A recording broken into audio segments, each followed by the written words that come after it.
রায়পুরবাসী সবাই কেমন আছেন? আশা করি আল্লাহর রহমতে সবাই ভালো আছেন। তো আপনারা সবাই জানেন যে আমার দুলাভাই চলে আসছে সৌদি আরব থেকে কয়েক মাস আগে। তো সে চলে আসছে তার শ্বশুরবাড়িতে বেড়াইতে ১ সপ্তাহের জন্য কুমিল্লা থেকে রায়পুরে। তো এই যে দেখেন দুলাভাইকে নিয়ে চলে যাচ্ছে হচ্ছে গুহাতে। তো আমি তার শালি হিসেবে তাকে তো ঘষা দিতে হয় রেস্টুরেন্ট নিয়ে যাওয়ার জন্য। তো এই যে দেখেন চলে যাচ্ছে হচ্ছে গুহাতে। আমি যদিও ফার্স্ট টাইম হচ্ছে গুহাতে যাচ্ছি। আমার দুলাভাইও তো ফার্স্ট টাইম। তো আমার ভাবি অনেকবার গেছে, যেহেতু সে রায়পুর থাকে আর আমার শ্বশুরবাড়ি হায়দ্রাবাদ হওয়ার কারণে আমি মোবাইলে গুহার অনেক ভিডিও ক্লিপ দেখছি, কিন্তু সরাসরি এখনো আসা হয় নাই। তো আজকে হচ্ছে যাওয়া হচ্ছে দুলাভাইকে নিয়ে, ভাবিকে নিয়ে। তো আমি আমার মেয়েকে নিয়ে আগে উঠে চলে গেছে। আমার ভাইয়ের ছেলেও দেখেন কি দুষ্টিবানি করতেছে। আর আমার ভাবি ভাইয়া আসতেছে আস্তে আস্তে। তো আপনাদেরকে একটু দেখাই, আমার ভাবি কিন্তু আপনাদেরকে এখন হাই দিবে। তো এই যে দেখেন আমার দুলাভাই আর হচ্ছে আমার ভাবি চলে আসতেছে আস্তে আস্তে। তো এখন আমার ভাবি আপনাদেরকে হাই দিবে। তো এই যে দেখেন আমার ভাবি আপনাদেরকে হাই দিল। তো সবাই কেমন আছেন? যাই হোক, তো এখন আমরা চলে যাচ্ছি হচ্ছে গুহার মধ্যে।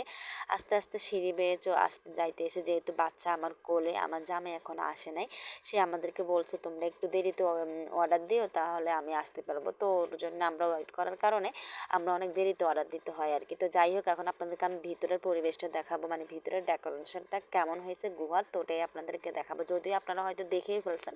তো যাই হোক, আপনাদেরকে আমি আবারও দেখাই। এই যে আমি ফার্স্ট টাইম দেখতেছি, আমার সাথে আপনারা দেখেন। এটা হচ্ছে সি ফুড। তো এখানে হচ্ছে রূপচাঁদা মাছ, তারপরে এটা কি মাছ বলে, কাঁকড়া, আর ওটা হচ্ছে কি একটা মাছ, যাই হোক আমি চিনি না। তো সি ফুড যারা খান তারা তো অবশ্যই জানেন এটা কি মাছ, কোরাল মাছ, মেবি কোরাল মাছ। তো যাই হোক, এখন আমরা চলে যাবো হচ্ছে আমাদের সিটে।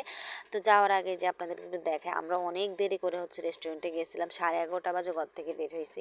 দেরি করে বের হওয়ার কারণ হচ্ছে কি, ভাবছি দেরি করে বের হলে ভিড় একটু কম হবে, যেহেতু আমাদের বাচ্চা কাচ্চা আছে, ওই কারণে আমরা দেরি করে বের হয়েছি, রেস্টুরেন্টে যাতে ভিড় কম থাকে ওই কারণে। তো যাই হোক, আমার মেয়ে দেখেন কি দুষ্টুমি করতেছে, তার মধ্যে আমার ভাইয়ের ছেলেও কি যে দুষ্টুমি করতেছে, ওদেরকে আর কি বলবো। যাই হোক, ওরা খুব পরিমাণে খুশি এখানে আসি।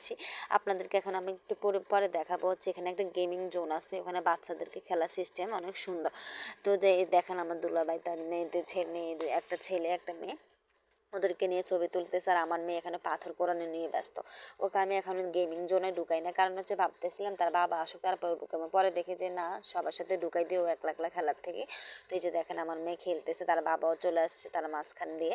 তো এই যে দেখেন আমার মেয়ে খেলতেছে, আমার ভাইয়ের ছেলেও খেলতেছে। আমার মেয়ে এটার মধ্যে ঢুকে নাই, ও এখনো বুঝে নাই এটার মজাটা, কিন্তু আমার ভাইয়ের ছেলে আবার এটার মধ্যে ঢুকছে, যেহেতু সে একটু বড় ওই কারণে সে বুঝে। তো যেটার মধ্যে সে ঢুকছে, আপনাদের একটু দেখাই তাকে। এই যে দেখা যাচ্ছে আমার ভাইয়ার ছেলেকে ওটার মধ্যে ঢুকে বসে আছে, দেখেন। আমার মেয়েটার মজা আবার বোঝে না। তো আমার মেয়ে আবার মজা বুঝেছে এই স্লিপটার মধ্যে, তাকে আমি এটার মধ্যে অনেকবার উঠাইছি। সে যে কি যে খুশি এটার মধ্যে উঠে, আমার জামাই বলতেছে না না ব্যথা পাবে, কিন্তু ব্যথা পায় নাই। তো আমাদের খাওয়ার পর্ব শেষ, আমি যদিও ভিডিও ক্লিপ নিই নাই খাওয়ার, এর জন্য একদম দুঃখিত। আমার মেয়ে খাওয়া দাওয়া করতে করতে অবস্থা পুরাই কাহিল, দেখেন জামা কাপড় সব ভিজাই ফেলছে। আমি একটা জামাও তার জন্য আনি নাই বাড়তি। তো তাকে এইভাবে আমাকে নিয়ে যাইতে হবে, ও কিছু করার নাই বাড়িতে। তো আমার মেয়ে দেখেন কি করতেছে, যাদের বাচ্চা কাচ্চা আছে দুষ্টুমি করার মতো এমন, তারা জানেন কি যন্ত্রণা। তো সবাই আল্লাহ হাফেজ, ভালো